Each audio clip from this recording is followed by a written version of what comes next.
नमस्कार दोस्तों, एनएस ज्योतिष में आपका फिर से स्वागत है। आज हम बात करेंगे मेष लग्न यानी कि एरीज एसेंडेंट का नवंबर 2023 का महीना कैसा रहेगा। आइए चलिए देखते हैं। इस भाव को लग्न भाव कहते हैं। इस भाव पे अगर 1 नंबर लिखा हुआ है तो ये मेष लग्न वाले जातकों की पत्रिका है।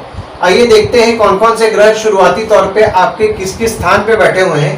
तो गुरु राहु आपके लग्न पे बैठे हुए हैं, शुक्र आपके 5वें भाव में बैठे हुए हैं, सूर्य बुध केतु और मंगल आपके 7वें भाव में बैठे हुए हैं, शनि आपके 11वें भाव में बैठे हुए हैं। गोचर की अगर हम बात करें तो देखिए शुक्र का गोचर होगा 2 नवंबर को।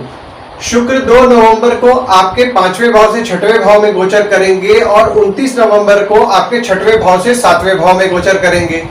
गुरु आपके 4 सितंबर से वक्री हुए हैं जो कि आपके लग्न पे हैं और 31 दिसंबर तक आपके लग्न पे ही वक्री रहने वाले हैं।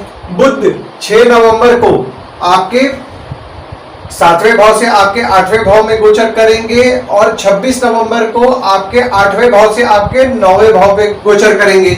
मंगल का गोचर 16 नवंबर को होगा। मंगल आपके 7वें भाव से आपके 8वें भाव पे 16 नवंबर को गोचर करेंगे और सूर्य भी आपके 16 नवंबर को आपके 7वें भाव से 8वें भाव में गोचर करेंगे। इस महीने आपका राहु केतु का भी गोचर है। देखिए राहु 28 नवंबर को आपके लग्न से आपके 12वें भाव में गोचर करेंगे और केतु आपके 7वें भाव से आपके 6वें भाव में 28 नवंबर को गोचर करेंगे।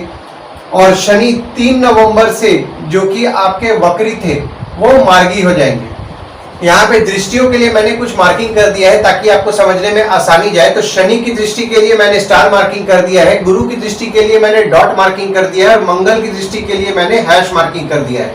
तो शनि आपकी 11वें भाव में बैठ के 1 2 3 तीसरी दृष्टि डाल रहे हैं आपके लग्न पे, 4 5 6 7 सातवीं दृष्टि डाल रहे हैं आपके 5वें भाव पे और 8 9 10 10वीं दृष्टि डाल रहे हैं आपके 8वें भाव पे। वहीं गुरु आपके लग्न पे बैठ के 1 2 3 4 5 पांचवी दृष्टि डाल रहे हैं आपके 5वें भाव पे, 6 7 सातवीं दृष्टि डाल रहे हैं आपके 7वें भाव पे और 8 9 9वीं दृष्टि डाल रहे हैं आपके 9वें भाव पे। और मंगल आपके 4थे भाव में जब रहेंगे तो 1 2 3 4 चौथी दृष्टि देखिए यहाँ पे आपके 10वें भाव पे डाल रहे हैं, 5 6 7 सातवीं दृष्टि डाल रहे हैं आपके लग्न पे और 8वीं दृष्टि डाल रहे हैं आपके दूसरे भाव पे। और मंगल का जब गोचर हो जाएगा तो देखिए एक एक घर बढ़ जाता है। तो चौथी दृष्टि फिर आपके 11वें भाव पे पड़ेगी, 7वीं दृष्टि फिर आपके दूसरे भाव पे पड़ेगी और 8वीं दृष्टि आपके तीसरे भाव पे पड़ेगी। देखिए लग्न पर आपके गुरु राहु विराजमान है और दृष्टि देखिए मंगल की आपकी पड़ रही है जैसा कि मैंने आपको भी बताया और वक्री शनि की दृष्टि पड़ रही है। हालांकि शनि की देखिए वक्री से मार्गी हो जाएंगे 3 नवंबर को, लेकिन शनि की दृष्टि आपके लग्न पर ही पड़ रही है। देखिए यहाँ पे जो गुरु चांडाल योग जो आपका बन रहा था, जैसा कि मैंने आपको पहले की वीडियो में भी बताया था, गुरु चांडाल योग आपका ऑलमोस्ट खत्म हो गया है। आपका गुरु चांडाल योग क्योंकि इनमें डिग्री वाइज बहुत ज्यादा दूरी आ चुकी है और राहु का देखिए आपके अब गोचर भी हो जाएगा आपके 12वें भाव में। देखिए यहाँ पे मंगल की चूंकि आपके लग्न पे दृष्टि पड़ रही है तो आपको क्रोध ज्यादा आ रहा होगा और आप में एग्रेसिवनेस भी बढ़ा हुआ होगा।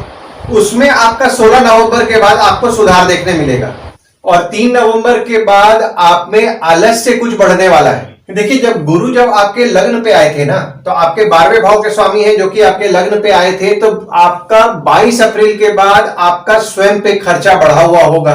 अगर आप फॉरेन से रिलेटेड काम कर रहे हैं तो आपके फॉरेन से रिलेटेड काम में भी आपका खर्चा बढ़ा होगा और आपका भाग्य भी आपका अच्छा साथ दे रहा होगा। देखिए यहाँ पे आप अपने आप में पॉजिटिव माइंडेड पहले से ज्यादा रह रहे होंगे। दूसरे भाव में आपके कोई ग्रह नहीं है पर यहाँ पे देखिए मंगल की दृष्टि आपके दूसरे भाव में पूरे महीने पड़ने वाली है और दूसरे भाव के जो स्वामी हैं आपके 5वें भाव में विराजमान है। देखिए दूसरा भाव जो होता है ना वो होता है वाणी का, कोष का, कुटुंब का होता है। देखिए अभी थोड़ा पीछे जाते हैं। 1 अक्टूबर से 1 नवंबर के बीच में अगर आपके बड़े बच्चे कमाने वाले होंगे तो उनसे आपको लाभ हुआ होगा। और 2 नवंबर से जब शुक्र आपके 6वें भाव में जाएंगे तो आपके शत्रु या फिर आपके जो कॉम्पिटिटर होते हैं उनसे भी आपके धन की वृद्धि कराएंगे। देखिए यहाँ पे जो लोग मेडिसिन से रिलेटेड काम करते हैं या फिर डॉक्टर हैं या फिर कोई बीमारी से रिलेटेड अगर काम कर रहे हैं तो उनको अच्छा लाभ होगा। तीसरे भाव में आपके कोई ग्रह नहीं है पर यहाँ पे देखिए मंगल की दृष्टि 16 नवंबर से आपके तीसरे भाव में पड़ने लग जाएगी और जो तीसरे भाव के स्वामी हैं आपके 7वें भाव में विराजमान है। हालांकि ये 7वें भाव में आपके सिर्फ 5 नवंबर तक ही विराजमान है। देखिए तीसरा भाव जो होता है ना, वो होता है छोटे भाई बहन का, पड़ोसी का, स्वयं के पराक्रम, धैर्य का, डेली के प्रवास का। देखिए इस महीने में 1 से 5 तारीख तक आपके स्पाउस या फिर आपके भागीदार से आपको धैर्य की प्राप्ति होगी। और जब बुध जब आपके 8वें भाव में 6 नवंबर को गोचर करेंगे तो उसके बाद से आपके छोटे भाई बहन की तबियत थोड़ी बहुत खराब हो सकती है। हालांकि 6 नवंबर से ये 25 नवंबर के बीच का ही मैं आपको बता रहा हूं, टेम्पररी फेज के लिए थोड़ा बहुत तबियत उनका ऊपर नीचे हो सकता है। देखिए यहां पे जब मंगल का जब दृष्टि आपके तीसरे भाव में आएगा ना 16 नवंबर से, तो उसके बाद से आपको बहुत ही ज्यादा केयरफुली अपने छोटे भाई बहन के साथ रहना है, कोई विवाद में नहीं पड़ना है, वरना आपका आपके छोटे भाई बहन के साथ कुछ झगड़ा या विवाद आपका हो सकता है। और जब बुध जब आपके 26 नवंबर को आपके नवम भाव में जाएंगे तो आपके छोटे भाई बहन आपके लिए लकी भी रहेंगे। चौथे भाव में आपके कोई ग्रह नहीं है, ना ही किसी ग्रह की दृष्टि पड़ रही है। पर देखिए चौथा भाव जो आपका है वो कर्क का है, जिसके स्वामी चंद्रमा है। तो देखिए जब चंद्रमा आपके 3 तारीख के रात में 12:24 पे आपके विराजमान होंगे और 6 तारीख के दोपहर 1:22 तक विराजमान रहेंगे, तो यहाँ पे देखिए जो आपकी माता के साथ संबंध आपका ऐसे भी अभी ठीक चल रहा है, उनके संबंध में और मजबूती लाएंगे। देखिए जो चौथा भाव होता है ना, वो होता है आपकी माता का, घर का, वाहन का, सुख का होता है। 5वें भाव में आपके शुक्र 1 तारीख तक विराजमान है। और देखिए यहाँ पे आपके 5वें भाव में गुरु की दृष्टि पड़ रही है और शनि की दृष्टि आपके 5वें भाव में पड़ रही है। और आपके 5वें भाव के जो स्वामी है आपके 7वें भाव में विराजमान है। हालांकि 1 से 5 तारीख तक ही विराजमान है, लेकिन आपके 5वें भाव के स्वामी आपके 7वें भाव में विराजमान है। देखिए 5वां भाव जो होता है ना, वो होता है संतति का, प्रेम का, पढ़ाई का, साधना का होता है। देखिए यहाँ पे जो लोग प्रेम विवाह करना चाह रहे थे ना, उनके लिए बहुत ही अच्छा समय था 17 अक्टूबर से आपके 5 नवंबर तक।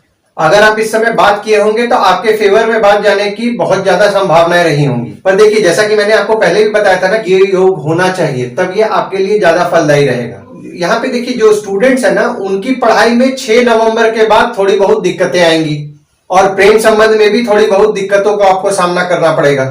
पर यहाँ पे देखिए आपके बच्चों के प्रति आपका फोकस अच्छा रहने वाला है और जो लोग साधना करते हैं उनको भी मिला जुला फल मिलेगा। देखिए वे लोग फोकस तो कर पाएंगे, पर इसमें आपको थोड़ी बहुत बाधा भी मिलेगी। 6वें भाव में आपके केतु विराजमान 28 नवंबर को होंगे और शुक्र 2 नवंबर को विराजमान होंगे।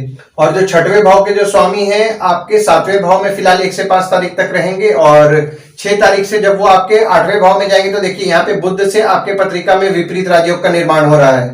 देखिए यहाँ पे जो 6वां भाव होता है ना, वो होता है रोग, ऋण, मामा मौसी, शत्रु का होता है। देखिए जब केतु 28 नवंबर को आपके 6वें भाव में आएंगे तो केतु को देखिए 6वें भाव में शुभ माना गया है और केतु अपने मित्र बुध की राशि में विराजमान हो रहे हैं। देखिए यहाँ पे आपके शत्रु का नाश होगा, आपको जो रोग थोड़ा बहुत हो रहा होगा उसमें भी आप कंट्रोल पाएंगे। पर यहाँ पे देखिए आपकी स्किन की समस्याएं थोड़ी बहुत बढ़ सकती हैं। और देखिए यहाँ पे जैसा कि मैंने आपको बताया कि 6वें भाव के स्वामी आपके 7वें भाव में विराजमान है, तो 1 से 5 तारीख के बीच में अगर आप अपने नानी परिवार में मामा मौसी के साथ कोई बिजनेस करना चाहते हैं तो आप करना इस समय शुरू कर सकते हैं। हालांकि देखिए आपको थोड़ा बहुत एग्रेशन अभी रहेगा, तो आपको एग्रेशन में आपको कंट्रोल रखना है। और जब बुध जब आपके 8वें भाव में जाएंगे तो आपके कॉम्पिटिटर या शत्रु जो होते हैं उनका आप नाश कर पाएंगे। पर यहाँ पे थोड़ी बहुत आपके मामा मौसी की तबीयत भी बिगड़ सकती है। और वही बुध जब 26 नवंबर को आपके 9वें भाव में जाएंगे तो आपके शत्रु या कॉम्पिटिटर जो होते हैं उनका भी लक अच्छा साथ देने वाला है, मतलब आपको टफ कंपटीशन का सामना करना पड़ेगा। हालांकि देखिए आपके 9वें भाव के स्वामी आपके लग्न पे बैठे हुए हैं तो आपका भी लक आपका अच्छा साथ देगा। पर देखिए जैसा कि मैंने आपको बोला, टफ कंपटीशन तो रहने वाला है। 7वें भाव में आपके सूर्य 15 नवंबर तक, बुध 5 नवंबर तक, केतु आपके 27 नवंबर तक और मंगल भी 15 नवंबर तक विराजमान है। और देखिए शुक्र अपने ही राशि में 29 नवंबर को प्रवेश कर रहे हैं और दृष्टि गुरु की पड़ रही है आपके 7वें भाव में। देखिए 7वां भाव जो होता है ना, वो होता है आपके स्पाउस का, आपके भागीदार का होता है। और यहाँ पे देखिए सूर्य बुध की युति भी हुई है, जिससे कि बुध आदित्य योग का निर्माण हो रहा है। हालांकि बुध आदित्य योग आपके 5 तारीख तक ही है, पर बुध आदित्य योग का यहाँ पे आपके 7वें भाव में इस महीने में निर्माण भी हुआ है। देखिए यहाँ पे आपके 7वें भाव का जो स्वामी है आपके 6वें भाव में 2 तारीख को विराजमान करेंगे, जो कि 28 नवंबर तक आपके 6वें भाव में ही विराजमान रहने वाले हैं। और ऊपर से देखिए मंगल भी यहाँ पे बैठे हुए हैं जो कि 15 नवंबर तक है। तो आपका देखिए यहाँ पे आपके स्पाउस और भागीदार के साथ आपका कुछ ना कुछ विवाद हो रहा होगा, और आपका जो स्पाउस या भागीदार है उससे आप अपने आप में शत्रुत्व भी महसूस करेंगे कि आपका उनसे कुछ शत्रुता, आपको लगेगा कि उनसे आपका शत्रुता हो रहा है और उनको लेकर के आपके मन में नेगेटिव ख्याल आएंगे। पत्नी की तबीयत भी खराब हो सकती है और भागीदार के साथ विवाद भी आपका बढ़ सकता है। देखिए यहाँ पे आपको क्रोध पे आपके नियंत्रण करना है, क्योंकि देखिए मंगल जब आपके 3 अक्टूबर को आपके 7वें भाव में विराजमान हुए थे, उसके बाद से आपका जो स्पाउस और भागीदार होता है उनमें एग्रेसिवनेस आया। आपको भी कहीं ना कहीं आपका क्रोध बढ़ा है, आपके स्पाउस और भागीदार का क्रोध बढ़ा है। तो आपको इस समय को खासकर देखिए, इस महीना में ज्यादा दिन बचा नहीं, 15 तारीख तक ही बस आपको संभाल के रखना है। 15 तारीख 16 तारीख से तो आपके मंगल आपके 8वें भाव में चल जाएंगे। तो आपको इस पीरियड में कोशिश कीजिए कोई विवाद, कोई झगड़ा में ना पड़े, कोई कलह में ना पड़े। ऊपर से केतु जो है, केतु का भी देखिए गोचर हो जाएगा। तो यहाँ पे आने वाले समय में जो आपको पहले जो परेशानियां हो रही थी स्पाउस और भागीदार को लेकर के, वो कम होने वाला है। तो इस टेम्पररी फेस को आप निकालिए। देखिए क्योंकि मंगल आपके लग्न के स्वामी हैं जो कि आपके 7वें भाव में बैठे हुए हैं, तो आपको आपके स्पाउस और भागीदार का सपोर्ट मिलेगा। देखिए झगड़े होंगे पर तब भी कहीं ना कहीं सपोर्ट आपको उनसे मिलने वाला है। तो झगड़ों को आप कोशिश करके अवॉइड कीजिए और अपने क्रोध पे नियंत्रण रखिए। 8वें भाव में आपके बुध 6 नवंबर को गोचर कर रहे हैं, सूर्य 16 नवंबर और मंगल आपके 16 नवंबर को गोचर कर रहे हैं। यहाँ मंगल अपनी ही राशि में प्रवेश कर रहे हैं। तो देखिए यहाँ पे मंगल से भी आपके विपरीत राजयोग बन रहा है। बुध से 6 नवंबर को विपरीत राजयोग आपका बन जा रहा है और देखिए शनि की दृष्टि भी पड़ रही है आपके 8वें भाव में।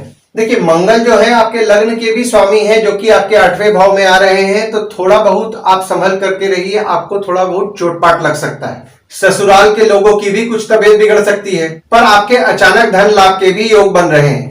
देखिए यहाँ पे जो बुध जो आपके 6वें भाव के स्वामी जो आपके 8वें भाव में आ रहे हैं और विपरीत राजयोग बना रहे हैं, तो आपके शत्रु या कॉम्पिटिटर का नाश होगा। अगर आपकी कोई बीमारी चल रही है तो उसमें भी आपको थोड़ा बहुत उसमें सुधार देखने मिलेगा। देखिए 6 नवंबर से लेकर के 25 नवंबर तक आप अपने बच्चे के स्वास्थ्य का विशेष तौर पर ध्यान दें। हो सकता है उनकी तबीयत थोड़ा बहुत खराब हुए, तो बच्चों की तबीयत पे थोड़ा आपको ध्यान देना है। नवम भाव में आपके बुध 26 नवंबर को विराजमान होंगे और गुरु के घर में ही गुरु की दृष्टि पड़ रही है और आपके नवम भाव के स्वामी जो है, जैसा कि मैंने आपको पहले भी बताया है, आपके लग्न पे बैठे हुए हैं।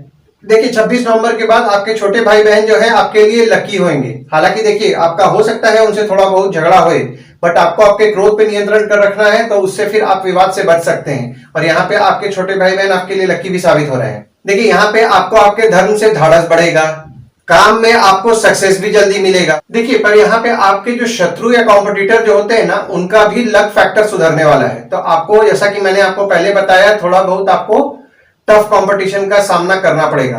आपका भी लक आपका फेवर करेगा, बट शत्रु का भी लक फेवर करेगा ना, तो आपका कंपटीशन बढ़ जाएगा। देखिए यहाँ पे अगर आपको काम में कुछ अड़चने आ रही हैं, तो आप अगर अपने मामा से सलाह लेंगे तो खासकर 26 नवंबर के बाद आपके लिए वह सलाह फलदायी रहने वाला है और उस सलाह से आपको लाभ भी होगा। और देखिए यहाँ पे गुरु जो कि आपके लग्न पे बैठे हुए हैं, तो आपके गुरु राजयोग क्रिएट कर रहे हैं आपके पत्रिका में, जो कि 22 अप्रैल से क्रिएटेड है और ये बहुत ही शुभ योग है।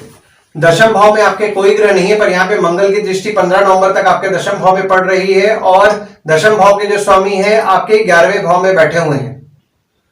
देखिए दशम भाव जो होता है ना, वो होता है पिता का, बॉस का, काम का, ऑफिस का होता है। देखिए यहाँ पे 15 नवंबर तक आपको आपके ऑफिस में विवाद से बचना है, क्योंकि आपके दशम भाव में मंगल की दृष्टि पड़ रही है। तो आपके बॉस और पिता, बोला जा सकता है कि नेचर में अभी थोड़े बहुत एग्रेसिव होंगे और उनको क्रोध भी ज्यादा आ रहा होगा, तो उनसे किसी विवाद से बचना है। और यहाँ पे देखिए दशम भाव के स्वामी आपके 11वें भाव में 17 जनवरी से विराजमान है, तो आप जो भी काम कर रहे होंगे उसमें आपको सक्सेस मिल रहा होगा और उससे आपको इनकम भी आ रहा होगा। आपको आपके पहचान वालों से भी काम मिला होगा, आपके जन संपर्क जो होते हैं उससे भी आपको कुछ ना कुछ लाभ हुआ होगा। 11वें भाव में आपके शनि विराजमान है और शनि यहाँ अपनी राशि में ही बैठे हुए हैं और मंगल की दृष्टि आपके 11वें भाव में 16 नवंबर से पड़ रही है। देखिए 16 नवंबर के बाद आपको आपके बड़े भाई बहन और दोस्तों के साथ किसी भी विवाद से बचना है, वरना थोड़ा बहुत आपका विवाद हो सकता है, झगड़ा हो सकता है, मनमुटाव हो सकता है। देखिए यहाँ पे आपके मित्र जो होते हैं ना, मित्र से आपको काम मिला होगा, मित्र द्वारा आपको काम मिलेगा जिससे कि आपको फायदा होगा, काम में धन लाभ होगा, आपको आपके पहचान वालों से भी धन लाभ होगा।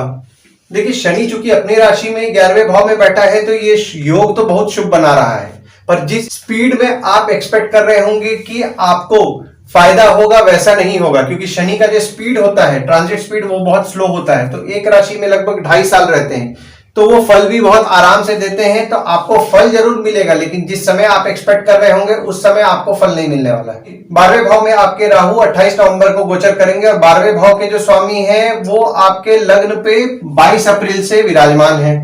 देखिए 12वां भाव जो होता है ना, वो खर्च का होता है, जेल का होता है, फॉरेन का होता है, हॉस्पिटल का होता है। देखिए यहाँ पे जैसा कि मैंने आपको पहले ही बताया है, आपका खर्चा खुद पे बढ़ा हुआ होगा, हो सकता है दवाइयों और कुछ अस्पताल के कार्यों में भी आपका खर्च बढ़ा हुआ होगा।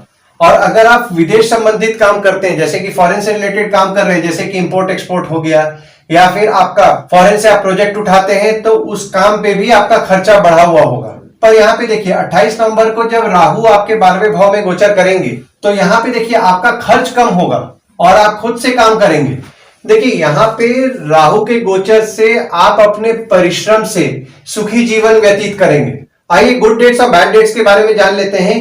देखिए गुड डेट्स वो डेट्स हैं जिस दिन अगर आप कोई नया काम शुरू करना चाहते हैं तो कर सकते हैं, कहीं बाहर जाने का प्लान कर रहे हैं तो कर सकते हैं, कोई कंपनी के साथ अगर आपका एग्रीमेंट हो रहा है तो आप कर सकते हैं, अगर आप कोई नया सामान खरीदना चाहते हैं तो भी आप इस डेट को कंसीडर कीजिए, आपके लिए अच्छा है। कोई कंपनी में अगर आपका ज्वाइनिंग है तो भी आप इस डेट को कंसीडर कीजिए, आपके लिए अच्छा रहेगा। तो डेट्स हो जाते हैं 3 से 5 तारीख, 11 से 13 तारीख, 15 से 17 तारीख, 18 से 21 तारीख, 25 और 26 तारीख। वहीं बैड डेट्स में अगर आप कोई नया काम शुरू करना चाह रहे हैं तो अवॉइड कीजिए, कोई कंपनी के साथ आपका एग्रीमेंट हो रहा है तो अवॉइड कीजिए, कहीं आपका ज्वाइनिंग है तो अवॉइड कीजिए, कहीं बाहर जाने का प्लान कर रहे हैं तो अवॉइड कीजिए। तो डेट्स हो जाते हैं आपके 8 से 10 तारीख, 14 तारीख, 22 से 24 तारीख, 27 तारीख। देखिए उपाय में आपके 9वें भाव के जो स्वामी हैं वो गुरु हैं, तो अगर आप साई मंदिर जाते हैं या फिर आप अगर दत्त मंदिर जाकर के अगर आप पूजा कर रहे हैं तो आपको लाभ होगा। और आपको सूर्य को जल नियम पूर्वक देना है। आपको ओम ह्रीम सूर्याय नमः का जाप करते हुए सूर्य को जल दीजिए। मंगलवार के दिन मसूर की दाल का दान दीजिए। आशा करता हूं इस वीडियो में दी हुई जानकारी आपको पसंद आई होगी। अगर आप हमें YouTube पे देख रहे हैं और ये वीडियो आपको पसंद आया हो तो इस वीडियो को लाइक करें, चैनल को सब्सक्राइब करें और नोटिफिकेशन बेल जरूर दबाएं। और अगर आप हमें फेसबुक पेज पे देख रहे हैं तो फेसबुक पेज को लाइक करें और फॉलो करें। धन्यवाद दोस्तों, कल फिर मिलेंगे एक नए वीडियो के साथ।